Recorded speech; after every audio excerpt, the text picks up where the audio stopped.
Le 4 janvier 2016, le cinéma français a perdu l'une de ses plus grandes figures. Il s'agit de Michel Galabru qui a rendu son dernier souffle à l'âge de 93 ans. L'acteur a continué sa carrière jusqu'à ses 92 ans pour subvenir à ses besoins et à ceux de ses enfants. Zoom sur la vie qu'a menée l'acteur avant sa mort. Les funérailles du comédien se sont déroulées le 12 janvier 2016 et afin d'honorer sa mémoire. Une fois l'hommage terminé, Michel a été inhumé dans la plus stricte intimité au cimetière de Montmartre. Alors que France 2 avait diffusé La femme du boulanger le soir même de sa mort, M6, de son côté, avait passé Le gendarme de Saint-Tropez et Le gendarme en balade, un jour plus tard. Michel Galabru a dû travailler à 92 ans pour gagner de l'argent. Contrairement à d'autres comédiens qui prennent de l'âge, Michel Galabru a toujours tenu à être actif jusqu'à sa mort. Il a, non seulement, continué sa carrière parce qu'il aimait son travail, mais c'était aussi par nécessité. En effet, comme il l'avait révélé dans l'une de ses interviews, il a dû travailler pour se payer de quoi vivre, d'autant plus qu'il avait encore des obligations, même à l'âge de 92 ans. La petite pension qu'il recevait à la fin de sa vie. Au total, Michel Galabru a tourné dans près de 200 films qui lui ont permis de devenir célèbre. Si aux prémices de sa carrière, l'acteur gagnait de belles sommes, financièrement, il avait un peu galéré à la fin de sa vie. C'est donc aussi pour cette raison que l'acteur a décidé de poursuivre sa carrière jusqu'à ses 92 ans. Et pour les jeunes rêvant de percer dans le milieu du showbiz, Michel leur avait conseillé de toujours être prêt à tout, parce que d'après ses dires, tout peut disparaître du jour au lendemain. Il a accepté pour des films insipides pour large des années bien avant de priver pour toujours le 7e art de son talent suite à sa disparition. L'acolyte de Louis de Funès a déjà connu quelques problèmes d'argent. Si dans la plupart des fictions dans lesquelles il avait joué, le comédien jouait les personnages principaux, celui-ci avait aussi accepté d'interpréter des petits rôles, et ce, pour de l'argent.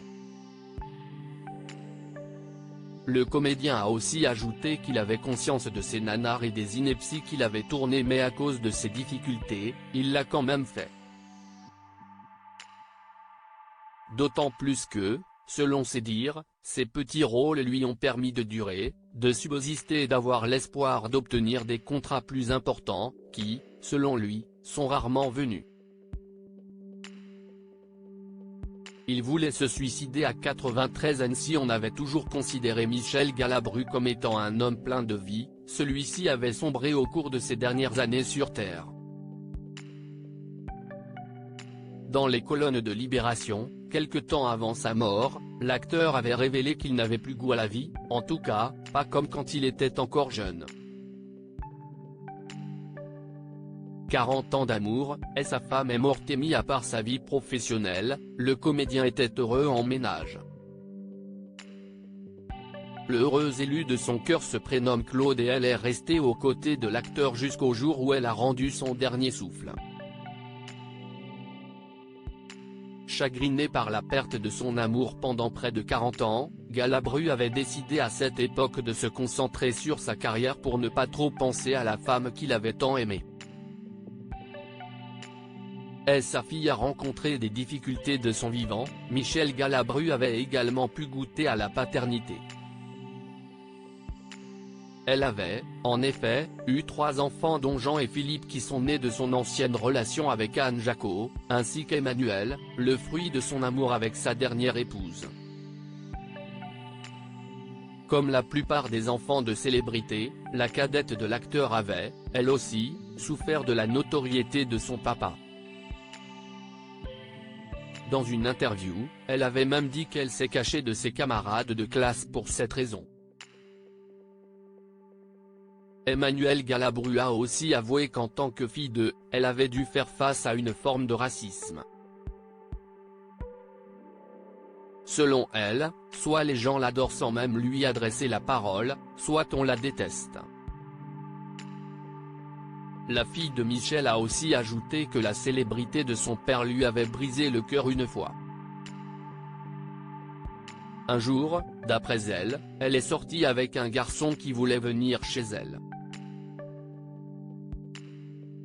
Celui-ci a alors rencontré le papa de sa petite amie une fois qu'il est arrivé dans leur domicile familial.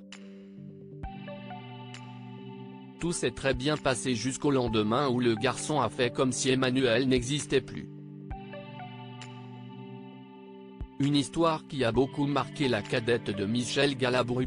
Lire aussi, Michel Galabru, 40 ans d'amour, Parkinson, dépression et relations secrètes. Abonnez-vous à Amo Mama sur Google News.